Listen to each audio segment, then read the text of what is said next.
Закон о социальной поддержке сотрудников противопожарной и аварийно-спасательной служб в республике принимается впервые с предложением устранить социальное неравенство между федеральными и региональными пожарными и спасателями. К депутатам обратился Комитет по делам ГОЧС.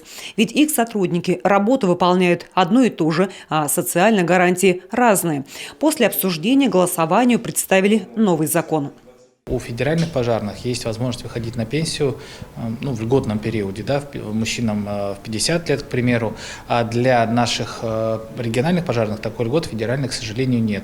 Поэтому регионы пошли по пути того, чтобы устанавливать небольшую льготу для тех, кто находится разница между той пенсией, которая уже получает федеральная льготная, между сроком льготной пенсии и обычным выходом на пенсию. То есть понимаем, что этот срок иногда 5 лет составляет в Республике Коми, может быть и больше, но понимаем, что за это время люди теряют дополнительные средства, которые бы они получали, им невыгодно работать в нашей республиканской противопожарной службе, а это в основном прикрытие наших небольших поселочков.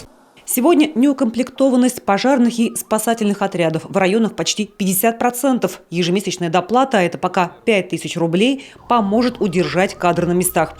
В этом году ежемесячную выплату смогут получать 62 человека, в следующем уже 80. На прошлой неделе мы, допустим, работали в Уктыльском районе. Там есть такой населенный пункт Подчерье. Есть социально значимые объекты, там школа, детский садик, дом культуры, то есть достаточно большой населенный пункт. А у нас стоит пожарный пост, там наш, республиканский. В пожарном посту остался один штатный специалист-сотрудник, один водитель. Все, больше нет никого.